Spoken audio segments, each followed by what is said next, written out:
All right, Ben, how you doing, man? Thanks for being on the podcast. Thank you, man. I'm doing okay. I'm doing all right. We were just talking before a little bit about the Bay Area and California kind of reopening, so Yeah, that's lifted my spirits a little bit. Otherwise, the past year has been pretty fucking lame, you know? pretty dismal, yeah. So you are the drummer for the legendary Bay Area melodic death metal band Light the City. On top of that, you're a record label owner, guitarist, vocalist, producer, and podcaster. And we're gonna get into all of that. But first, let's talk about the kind of dark indie record that you released last year titled Dead Weight under the name No Chemistry. What was it like creating that solo project? You know, that's interesting. Not a lot of people know about that because it was kind of hard to market. So because I didn't like promote it through Light the City or anything. I did a little bit through Heart Sounds, and some of those fans checked it out. But yeah, you know, I don't know. It was fun at first, and then like I had to finish it during like the beginning of lockdown. So I was like, I had recorded half or all of the music and then half of the vocals before it started. So I had to track like half of the songs in my car with this mic. Shit. And, wow. Yeah, just had the engineer like, you know, mix it nicely and stuff like that. So it was kind of a pain in the ass towards the end, to be honest. But I liked the record. It was cool. It was I don't really know why I wrote it. I guess I was just in the mood to like write like a rock kind of record or whatever. Okay. But yeah, it was fun. I can't even explain. Like, I don't think I would do it now. You know, I don't think I like different headspace. Different headspace. Yeah, just it was cool for what it was. Maybe I'll do another No Chemistry record like in a few years if I feel like it. But yeah, no, I'm proud of it. I'm stoked about it. But nice. Yeah, it might just end there. You know what I mean? Like, I'm not sure if I'm going to do anything else with that project or whatever. But we'll see. No shows or anything like that. No, definitely not that. I don't want to sing and play guitar live, like okay, or you know, like clean sing, like actually sing. Yeah, that's it's hard and it gives me anxiety, so I don't want to do that anymore. That's fair. Yeah. So back in 2006, you started your own record label, Creator-Destructor Records, and have since released some insane albums from artists like Gulch, Funeral Pyre, Early Graves, Night, and most recently a Wilhelm Scream. What are some of the other plans you have for Creator-Destructor later this year?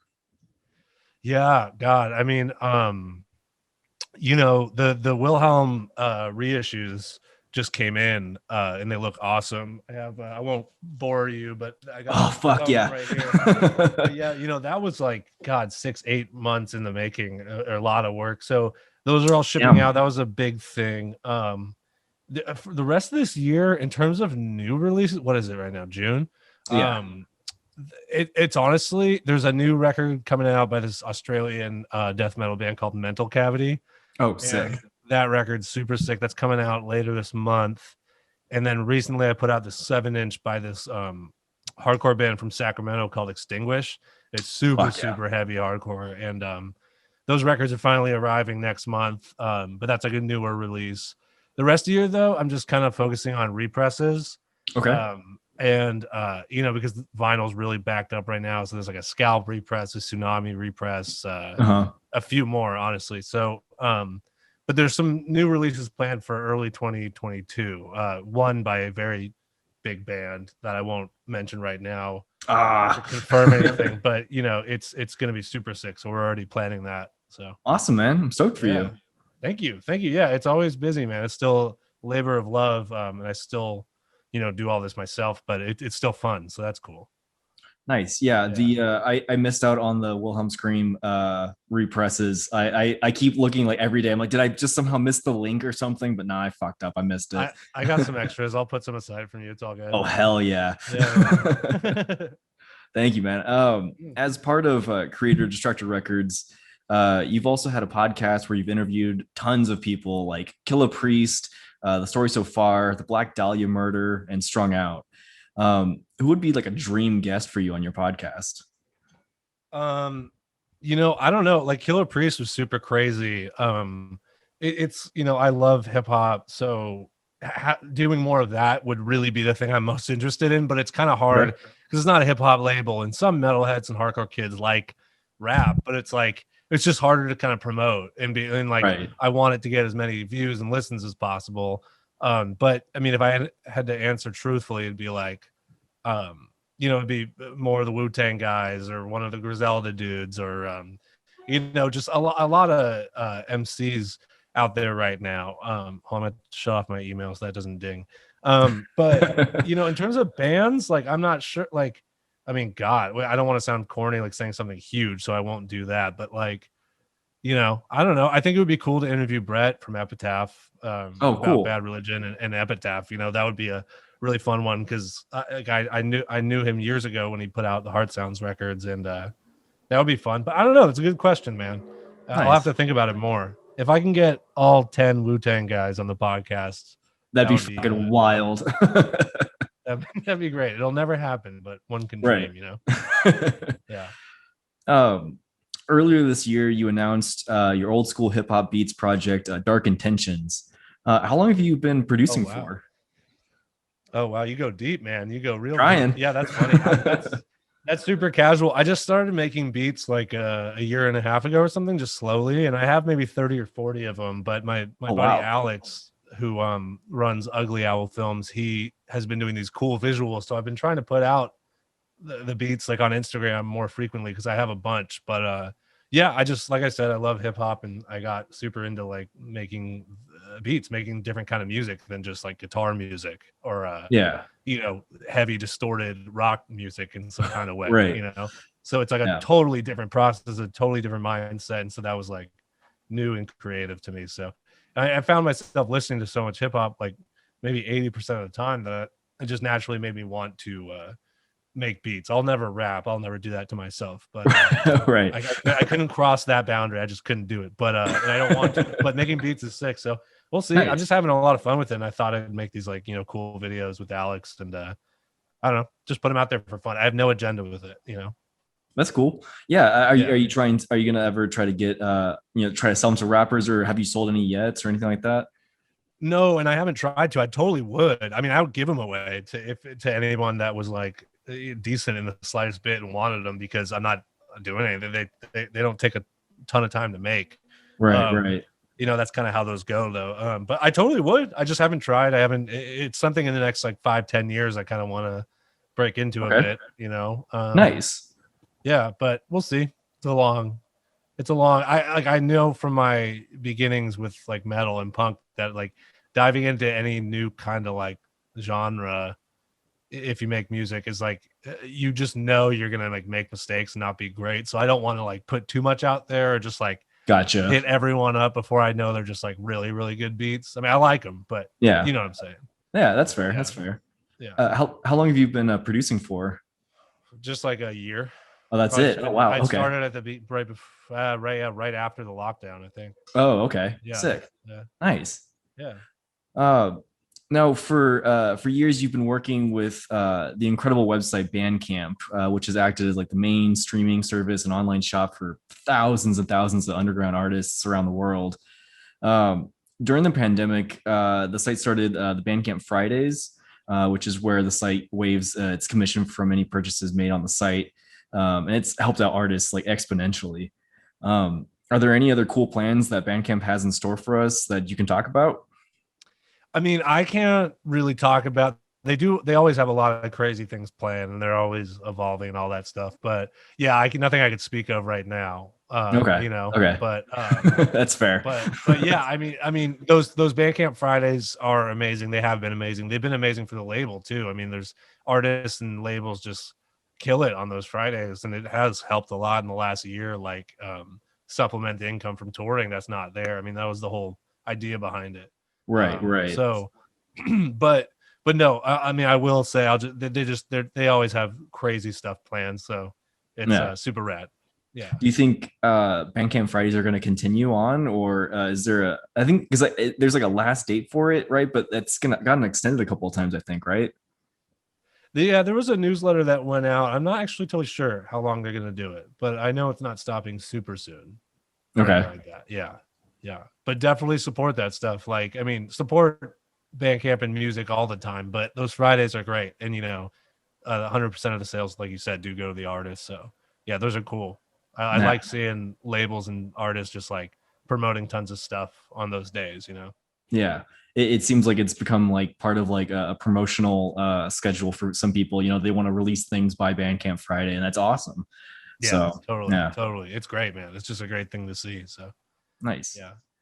Um, in 2018, Like the City released Terminal Bloom, which is such a fucking sick record, dude. Mhm. Um, Thanks, are man. there any plans for a new album from you guys? No, not right now. Laura's about to have a kid. She's gonna Oh have a kid wow. in like a week. So Oh wow. you know, Well, congrats to her. That's awesome. yeah, that in itself is gonna, just take priority over anything musical she does. But Yeah. no, man, I mean everyone else is just doing their thing. We toured everywhere on that record and we really Yeah. went most of the places we wanted to. And yeah, our fan base came out and I think we grew some new fans a little bit, but honestly, we just wanted to get out there for the fans that didn't see us over the last 10 years and stuff like that. So Right. Right. um so I feel like we accomplished that. We did that. I mean, I'd never say never, but right now there's no plans. That makes sense. I mean, yeah. I mean, having a kid definitely takes priority over a lot of other things. So Yeah, for yeah, sure, makes for sure. sense. And everyone's got things going on, myself included. So, Yeah. um, yeah, but everyone's in their own bands as always. Yeah. That's So that's something I wasn't sure. I was like, I'm gonna have to like individually interview all of you guys because all of you are like in so many different things, which is so cool. So yeah. yeah. So everyone stays busy. I feel like in the Bay Area, you have to be in like a few different bands. I don't Yeah. know why. Just most people do that, which is maybe it's a shortage of musicians, or maybe it's those musicians just like hustling a lot or just doing different projects. I don't know, but it's cool. Yeah. Yeah, definitely. Um, a year earlier from Terminal Bloom, your melodic punk band Heart Sounds released a 19-minute single titled Dualistic Nihilist, which was also fucking dope, dude. Um, what's it like being in projects like The City and Heart Sounds where the genres are so polar opposite? Do you feel like the writing process and everything is like kind of similar or completely different? Yeah, it's a little different in the sense that like in Heart Sounds, I was writing all the riffs, like all the guitar music, and then we would jam in the room, and everyone would do their thing. Trey would write drum parts, Bobby would write bass parts, and all that stuff. And but that was like just me. And for Light of the City, like Terminal Bloom was like a group effort. Like Yeah. Ryan and I wrote most of it, and so it was more collaborative, and that's always like a little nicer. um and but in terms of, I was gonna say, in terms of the actual melodies and stuff, like some of the riffs could almost like cross over, like some Heart Sounds riffs with different drums could almost be a Light the City riff, maybe on the more melodic side, like a little too melodic. But Uh, I was always able to kind of like if I was writing a Heart Sounds record, like switch into that mode and just, maybe I would listen to a lot of the bands that like inspired that band to kind of get into that mode. yeah. But at the end of the day, both those bands, it's just starting with sitting down with a guitar and just writing riffs. So in that sense, they're the same. Yeah. Nice. Yeah. That's cool. Yeah, you Yeah. can definitely hear you can definitely hear like the guitars are very similar in both bands, but Yeah. I've always wondered like if there was anything slightly different if you just took out like a little bit of the aggression or you sprinkled it here and there, but Oh, 100%. Yeah. Like I've never written a riff and been like, is it a Light the City riff or a Heart Sound? Like that's never happened. It's like, gotcha. I'm very like cognizant of like, oh, I'm going to write this kind of riff and it's like a melodic punk riff. It's like a skate punk riff or, Mhm. whatever, versus like, oh, I'm going to write something that sounds like At the Gates or In Flames, or it's like, it's very clearly not punk. Right. Even if there's still melody. So yeah, no, it's not super hard to like tell what is what. Nice. Yeah. Are there any plans of putting out any new and heavy riffs from your thrashy side project Wilderness Dream? No. I Nah. think that's probably done in the past, but it was fun. Two sick EPs we wrote. Yeah, But definitely. no. We it was just short lived, but it was fun. Yeah, that's do you have any plans for like small projects like that, just like a couple of EPs and that's it, or Not like in the sense of like plans for a certain amount of albums or anything, but myself and Cameron from Crepuscle are we started a new like melodic death project oh sick. that sounds pretty similar to like the city, that I'm going to do vocals on, also like Wilderness Dream, like those Fuck yeah. metal vocals, not clean singing vocals. And so that should be pretty sick. We have 5 songs written and we're going to record them in like a couple months. Oh So nice. Yeah, so it's super sick, and I'm just gonna do the drums on the record, and Cameron's probably gonna do the bass, and we'll both do guitars. But yeah, it's sick. It's pure 90s, like, melodic death worship. It's just like dark tranquility in flames. Hell yeah. It's very like of a time. We're not trying to like break new ground. We're truly trying to just like do that sound. So Nice. Yeah. Does the project have a name yet? Not yet. That's always the hardest part. And so like I'm not tripping about it too hard, because I don't even know that we'll announce the thing until the record's fully done, and then some, Gotcha. So we got some time, but that is the hardest part. It really is, because it's permanent. That sucks. Yeah, that's fair. Yeah, you can't just go back and change it after a couple EPs or something like that. Like it'd be a pain in the ass. Yeah, you could, but I feel like that's like changing vocalists. It's just like something feels different, Oh, like, yeah, for sure. yeah. Was it difficult to like name all the other projects like the city or like it was terrible, and I don't like any of the names. I mean, Wilderness Dream I'd still like a little bit, but yeah, Light the City. I mean, I was like 13 when I named that band with Laura, and then Heart Sounds. Really? Yeah, and Heart Sounds I was like in college. I was like 20, so I was just so young. I think they work or whatever, but like I don't know. I wouldn't choose them again. If you could give Light the City a different name, what would it be?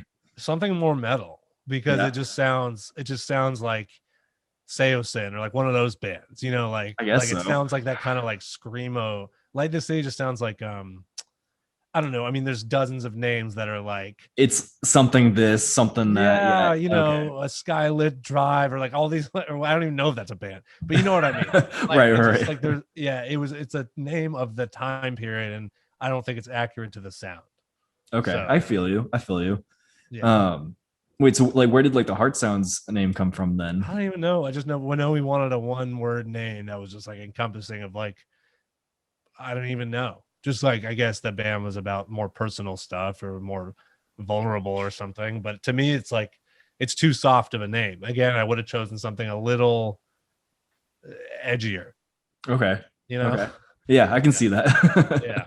So the logo looks like it wants to be an edgier name. I can see that. Yeah, that helps. But it's also just like, it's like a made up word, or it's just a combination of two words. So people have a hard time with what is it called? What, And even Light the City, like no one ever knew what it was after the first time you said it. They were like, Light really? The City, or like this city or something. You're like, no, fuck. So it's not easy. It's not like Cannibal Corpse where you're like, oh, right. Okay, got it. Or like Megadeth. And you're like, cool. Like it just takes a second, which is bad for a band name. I guess so. I never thought about that, but yeah, I mean, because I like back when like when your first couple of records were out for Light the City, I do remember that there was like confusion at times where like it was Light in this city or Light in this city or something like that. I was like, I kind of remember that now. I've seen that shit on marquees too. A show. Oh, really? Sacramento. Yeah, Sacramento. Like 3 years ago, we played a show and it was Light the City. So it was just, but it was wrong. I mean, it's kind of close, I guess. Pretty close. No one was mad. Not that we would be anyway. Yeah. So, I mean, you even mentioned it earlier, but I know that you're a huge hip hop head and a Bay Area native. Do you have a favorite record from a Bay Area rapper? I mean, I don't, what's interesting is like, I've talked about this before a lot with a couple of friends who also like hip hop, and Bay Area specifically, I've never been like too big on like, oh really, 42 short stuff and like Mac Dre, and it's just never been like my kind of hip hop. Like I've just always loved like the grimy New York shit, like the Mob, the EPMDs, and all these things, and so it's like, it's just not my thing. I like it. I like it when it's on. It's like party music, it's like party rap. And it's silly a lot of time. And it's like, I can see why people love it. So Bay Area, I don't know, unless you consider like Tupac a Bay Area rapper, because, he had roots here a little bit, but I don't know if I consider him that. So hard question. If you asked me like Philly or New York, I could have a good answer for you. All right. Yeah. Let's go with Philly or New York then. I'll go with New York. And the question was what? Just like favorite record from that area. Oh, just favorite record. Yeah. Huh. Okay, yeah. I mean, I would have to, like, if I had to pick one, it's so hard, but I would pick like probably Liquid Swords by the Jizza, or like, but again, I mean, that's just one record. Or I'd pick 456 by Cool G Rap. That's Okay. one of my favorite records. Or like Mobb Deep, Hell on Earth. You asked for one, it's too hard. That's fair. That's fair. Yeah, yeah, yeah. Don't get me started because I'll just start. But yeah, man, that's more my shit. And quite frankly, I think I was attracted to that kind of hip hop because it reminds me most of like death metal, of like hard. I like the hard stuff. I don't like the light, flowery. Yeah. Not that the Bay Area stuff is that, but you get what I mean. Like I Yeah, don't no, like definitely. silly or cheeky rap at all. And the beats I like are dark and dusty, and it all came from the East Coast more or less. That's fair. Yeah. So yeah, and it just reminds me of metal. Just like it's bare bones. It's like it's raw. So yeah. What's the hip hop record that you think of when you think of like a really heavy hip hop record? Jedi Mind Tricks, Violent by Design is a Okay, huge yeah. one. That's really dark, really heavy. I mean, I mentioned Mobb Deep, Hell on Earth. That's really fucking heavy. Yeah, I mean, God, there's a lot of them. The First Army of the Pharaohs record. Yeah, I mean, there's so many, but I'm stoked that it's like a subgenre of hip hop where it's like, Yeah, just really crushing shit, yeah. Yeah. Cool G Rap's records too. I know I mentioned him, but he's one of like the most raw, just kind of like, street dudes, and it's Okay. you can hear it. So yeah. You mentioned Philly and New York, and like when I think of Philly, I don't think of hip hop at all. Like what are like some rappers from Philly? Like I probably would know them. I just don't know that they're from Philly. Well, the reason I mentioned it is because one of my favorites is Jedi Mind Tricks and that whole crew, like Outer Space and Army of the Pharaohs and demigods and people related to the Philly cliques. And it's just cool. They just took the East Coast sound in like the late 90s and early 2000s and like that whole circle of rappers. And there's a lot I'm leaving out. They just like took that sound and made it a little darker and a little more like spiritual. They had these kind of like Asian and Middle Eastern samples that they used a lot, and they kind of just had like, it was a more like cinematic take on the stuff. But yeah, it's all great. I'd recommend all of it. You kind of mentioned you used the term grimy, and like that got me thinking about UK grime. Do you listen to grime at all? I don't listen to grime, but I've just recently gotten into a ton of UK artists. Okay. And artists that are largely doing the kind of boom bap stuff of the 90s. Okay. And so this group, the Four Owls, and their label, like High Focus and Real Life Drama Records, they just have tons of artists who are just killing it. That like, if the hip hop heads in the States like knew who they were, and I think they do more, some do, because they do huge numbers on like YouTube and streaming. Like they're big artists, but it's just that sound that everyone loves and misses, and they're doing it so well. Yeah. And when I first got into it, I was honestly at first I was like, oh, I don't know if I'll dig like British accents or whatever, and it's like I just love them. I think they're so talented, and there's a lot of great producers out there. So not grime, because like I don't love it so much, like that kind of sound. Yeah. But yeah, UK rap in general, like I'm getting more and more into it every week. Okay. Yeah. Nice. What are like, because I'm not that familiar with it. Like what are a couple of artists I should listen to? Listen to like Dirty Dyke is a great one. The Four Owls. And there's 4 dudes in that group who are all great, like Flip Tricks, Leaf Dog, BVA. But there's this producer, Ill Informed, who does just tons of great stuff and a lot of beats for like the 90s, like US artists. Like he's done a lot of beats for American artists. Oh, wow. But yeah, that's all super dope. Brothers of the Stone is another side group of those dudes. But yeah, just tons of stuff, Nice. Okay. It's all super good. I usually when I get into like a certain like territory or like subgenre of something I like it usually starts with like one artist or one collective, and then I kind of I discover branch off from there, like from who they're connected to. Nice. Yeah, that's I mean, like where do you discover it? Like I usually go through like YouTube black holes. Is that usually how you find it? YouTube's great for that, especially hip hop, because hip hop, it's so easy for them to do videos that there's so many music videos and stuff. Yeah. And just all records are ripped onto there too. So yeah, that's probably the biggest one, because you can just, it's easy to like jump from thing to thing because of their algorithm. Their recommended videos are often on point. Nice. So, yeah, that's a great one. But also, Instagram, seeing what people are posting about, and a lot of rappers promote other rappers' records, so I'll check those out. Which is tight. It's good when people do that. It's a good sense of community. It's super sick. Yeah. Yeah. Now, on one of your earlier podcast, or one of your Creator-Destructor podcasts, you guys talked about your favorite metal records and favorite hip hop records. Yeah. And if anybody wants to know what those are, should definitely listen to those episodes. But what I want to know is, like, do you have like a favorite indie rock record? Yeah, definitely. I'd have to think about this for a second because you just sprung that on me, man. Yeah, that's my favorite thing to do. I love indie rock. I really do.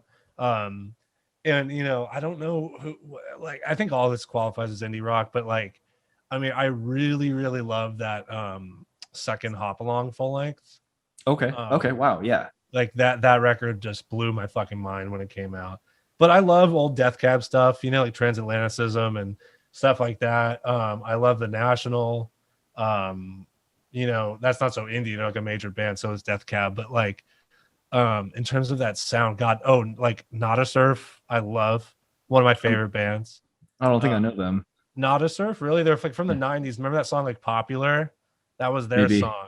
Yeah, as soon as I get off, I'll figure it out. Yeah, dude, they had one hit, and then people often think they're like that band they were in the 90s, but their last 5 records are like these very mature, amazing indie rock records. Oh, like, wow, okay, really, really good. Dude's got a beautiful voice. I've seen him live a bunch. Nice. Yeah, that band. Let me give you one or two more. God, I'm thinking. Take your time. Yeah, I'm not gonna scroll through my music, but shit. All right. Well, I don't want dead air, so I'll brainstorm. Maybe I'll come I can back edit. It's okay. Yeah, shit. Well, then let me think then. Well, I know how it is. I don't want to cause you to edit. God, indie rock. Okay, I'm trying to think of like when I've been sad. Because the reason I don't listen to it is just because like I have to be in that mood. I don't actively. Okay. That's why I listen to hip hop and metal, because it keeps me up. Like it keeps my energy up. It keeps me not into like a emotional place. And a lot of indie rock is like very emotional. Yeah, it's a good point. Yeah, it's singer songwriter stuff. So it's like, but yeah, God, would you consider Fiona Apple indie rock at this point? Or pop? Yeah, of course. Yeah, I love her. I love her records. Even throughout her career, the different sounds. But yeah, man. I mean, those are a few of them, but I'm still gonna keep thinking about it. Yeah, definitely. Didn't Fiona come out with a new record like last year, like kind of recently, right? Am I thinking of somebody else? Okay. Yeah, which, to be honest, I guess I'm a poser because I haven't actually heard that one yet. Oh. And a lot of people have told me like, oh, it's not. It's like a little too weird, but a lot of people loved it, and I tend to like the weird stuff. But yeah, I don't know. Did you like it? I haven't listened to it either. I'm also a poser, so. But yeah, I think. Yeah. Sorry. Oh, okay. You said that it's weird, and yeah, I think it's really cool when a major artist kind of goes in like an experimental route, because it's kind of risky when they do it at that point, and I think that's pretty cool. Yeah. Yeah, no, definitely. It's always like a brave move. It's like sometimes it doesn't make sense to me, where it's like, why didn't you just start a side project? Because this is nothing like that, what people know you as. So it's just throwing everyone for a loop. Yeah. But I'm looking through my music now. I really love Into It Over It. That oh fuck yeah. Or Evan's projects in general, like that their band or whatever. That band was. I don't know that one. Check it out if you like Into It Over It. It's similar sounding stuff, but a lot more guitar noodle, stuff. I got you. He's a great guitar player. But yeah, man, I won't bore you. But there's a bunch of stuff. If you consider Murder by Death an indie band, which I think I do, definitely. Like they're one of my favorites. Love that band. So. Sick. Yeah. So there you go. Nice. All right. Well, then you had mentioned, you've been listening to hip hop and metal for the most part to stay up. Like, what have you been listening to lately? Lately I've been listening to I mentioned like the Griselda like world earlier, like a ton of that stuff, like Benny the Butcher and Boldy James, and dude, Benny's tight. Benny's amazing, man. The last show I went to before lockdown was Griselda in LA at the Novo Theater. It was like a sold out show. Oh, nice. Westside Gun got COVID after that show, and like I think I got COVID at that show. COVID was in the building. Oh, but, fuck yeah, definitely. Yeah. Oof, that sucks. Yeah. But yeah, I've been listening to a lot of that kind of stuff. A lot of MF Doom. Like, I mean, definitely since he passed, but I always listen to Doom. But a lot more lately. I've been listening to a lot of Kill Army, which was like one of the Wu-Tang like side groups in the 90s. Just phenomenal shit. Nice. In terms of metal, that new Cannibal Corpse is sick. I haven't listened to it yet. Yeah, it's really cool. That new Frozen Soul record fucking Okay. destroys. It's super great. The records on my label I listen to a lot. Oh, of To course. be Yeah, honest, definitely. Yeah. So that latest Gulch record and that Gulch Tsunami split were Yeah. incredible. But yeah, man, just there's a lot of stuff. It's a good time for music. There's a lot being released. Oh, yeah. Yeah, Yeah, that Gulch record really took off. That was a big crazy. deal. It's a fucking awesome Crazy, man. album. Yeah, they that band kills it, and they totally deserve it, man. They're every bit of hype is like, you know, called for. Yeah. And earlier we were talking about how they're playing that festival, outdoor festival in the Bay Area. What was it called again? It's like Real Bay Shit or something like that. I think it was just like the name of the flyer. It looks like a Okay. festival because it's like 7 bands at this point. It's a lot of bands, but it's kind of just like a show. But yeah, it's gonna be super crazy. I think there's gonna be a couple thousand people there. Oh Um, fuck. just people are flying in, dude. Those bands are huge. Not to mention Drain, who are amazing, and they have a Yeah. big fan base too. So it's just a stacked bill, and it's a year and a half of like built up tension for people. Yeah. So like, I mean, people For are gonna sure. get destroyed at that fucking show. Like, I'm 33. I stay away from any action like that. I just watch on the sidelines. But yeah, there's gonna be some bodies. Oh yeah, for sure. Yeah, I'm stoked. I can't wait for it. Nice. All right. Well, I know this is kind of short, but I got one last question here for you. So I know the story because I got to be there, but why don't you tell us the story of how you met your dog, Lily? Oh my god, dude! I forgot how much. By the way, like much respect to you for how in depth you are. You've done. I mean, we know each other personally, and you've been Right. along for a big part of the last, however many years of booking shows for us and stuff. But yeah, man, goddamn, I forget. You do a great job digging into the Oh, details. thanks. Great. You make me feel more important than I am. That's definitely for sure. No, you're very important. Shut the fuck up. But yeah, dude. So Lily, yeah. So Wilderness Dream and Viral were on a short West Coast tour, and the last night of it was in Fresno at Strummers. And when we pulled up, like my dog now, but this like adorable stray, like clearly like underfed and malnourished and looked rough, but beautiful. She was just chilling in the back of the parking lot in a corner. And immediately, I love dogs. So I was just like, who's that dog? Like, what is that?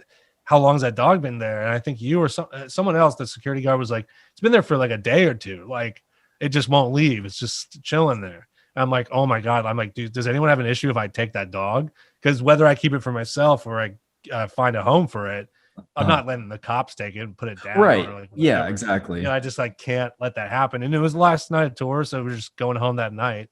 So yeah, like we were playing and we couldn't get her to come over to anyone because she was shy, like understandably.